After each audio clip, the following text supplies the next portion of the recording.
첫째 아이가 떠났지만 둘째 아이가 넉 달 후에 태어납니다. 더 이상 지켜주지 못해 후회하는 세상을 만들고 싶지 않습니다.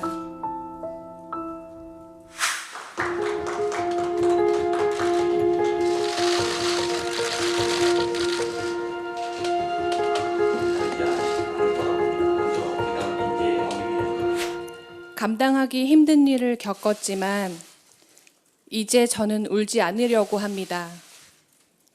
강해지려고 합니다. 오늘부터 해야 할 일이 더 분명해졌기 때문입니다.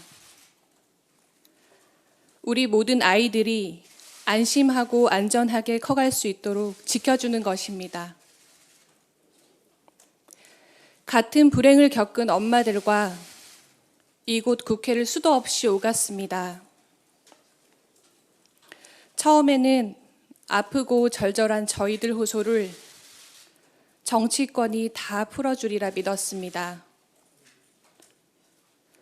모진 일을 겪었지만 뭐 하나 우리 스스로를 위해 해달라는 게 아니었습니다. 저희가 당한 아픔이 다른 엄마 아빠들에게는 결코 되풀이되지 않게 해달라는 것이 다였습니다.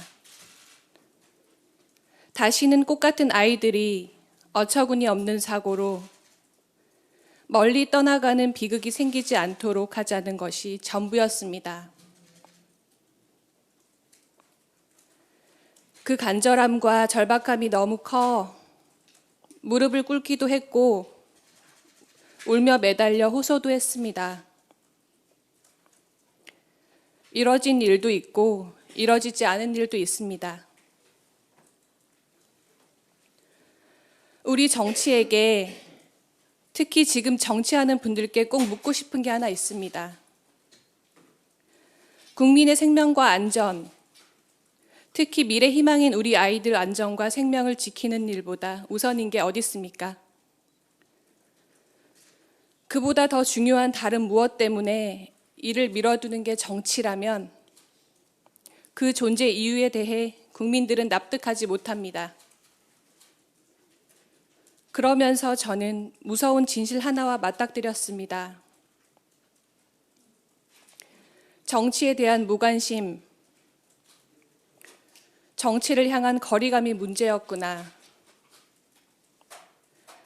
국회가 국민을 무서워하지 않고 국민과 동떨어져도 괜찮게 방치한 것이구나. 이런 깨달음이었습니다. 국민의 생명을 지켜주지 못하는 정치, 아이들의 안전보다 정쟁이 먼저인 국회를 보면서 이대로는 안 되겠다고 생각했습니다. 목마른 사람이 우물을 판다고 했습니다.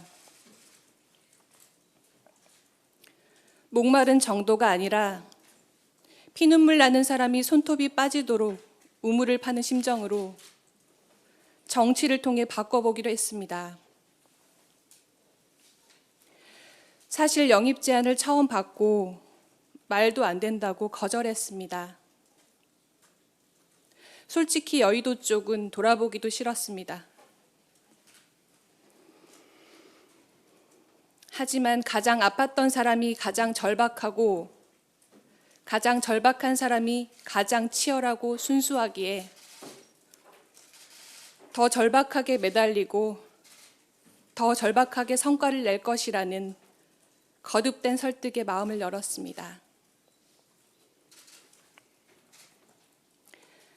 한 사람에게 닥쳤던 불행이 다른 사람에게 반복되지 않도록 멈출 수 있게 할 수 있는 방법만 있다면 그것이 저의 슬픔을 이겨내는 길이라는 생각도 했습니다. 다른 이의 아픔을 미리 멈추게 하는 일이 제 아픔을 치유하는 방법이라는 생각도 했습니다. 첫째 아이가 떠났지만 둘째 아이가 넉 달 후에 태어납니다. 모든 생명은 소중합니다.